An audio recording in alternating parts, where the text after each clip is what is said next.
আপনাদের রান্না করে দেখাবো লাউ চিংড়ির অসাধারণ একটি তরকারি। এখানে চিংড়ি মাছ নিয়েছি, দেশি চিংড়ি, পেঁয়াজ কাঁচামরিচ নিয়েছি, আর এখানে লাউগুলো সুন্দর করে কেটে ধুয়ে নিয়েছি। এখন কীভাবে রান্না করছি আপনারা দেখতে থাকুন।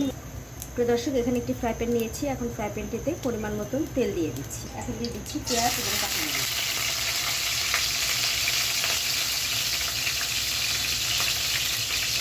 হালকা ভেজে নিয়ে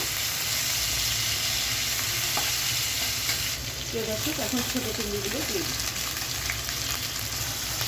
পরিমাণ মতন লবণ দিয়ে দিচ্ছি। চিংড়িটা আমি সুন্দর করে ভেজে নেব, যতক্ষণ পর্যন্ত স্মেল না বের হবে ততক্ষণ পর্যন্ত ভাজবো।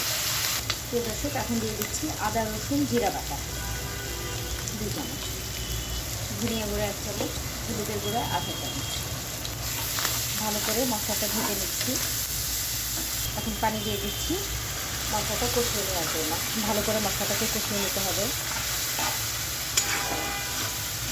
মশলাটা কষানো হয়ে গিয়েছে। এখন আমি কেটে রাখা লাউগুলো দিয়ে দিচ্ছি। ভালো করে নেড়ে চেড়ে মশলার সাথে সব লাউগুলো মিশিয়ে নিচ্ছি।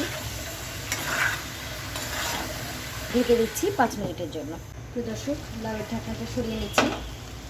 দেখতে পাচ্ছেন লাউটা কষানো হচ্ছে এবং এখান থেকেই পানি বের হয়েছে। আমি কিন্তু কোনো পানি এখনও অ্যাড করিনি। এখন আমি 2 কাপ পরিমাণ পানি দিয়ে দিচ্ছি। কোনো শুকনো মরিচ ব্যবহার করিনি, শুধু কাঁচা মরিচ দিয়েছি, কারণ লাউ মিষ্টি মিষ্টি থাকলে মজা লাগে, ঝাল হয়ে গেলে লাউটা আর মজা লাগে না। এখন আবারও ঢেকে দিচ্ছি 10 মিনিটের জন্য।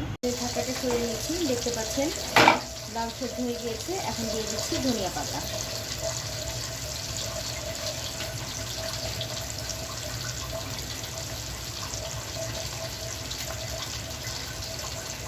মাঝারি আছে 5 মিনিটের জন্য ঢেকে রাখি। ঢাকাটা সরিয়ে নিচ্ছি। দেখতে পাচ্ছেন হয়ে গিয়েছে। হালকা ঝোল রেখেছি, এখন আমি নামিয়ে নিচ্ছি। দর্শক, তৈরি হয়ে গেল মজাদার লাউ চিংড়ির তরকারি। এভাবে রান্না করে আপনারা খেয়ে দেখতে পারেন, ইনশাল্লাহ ভালো লাগবে। ধন্যবাদ সবাইকে আমার ভিডিওটি দেখার জন্য। বেশি বেশি লাইক ও শেয়ার করে আমার সঙ্গে থাকুন। আসসালামু আলাইকুম।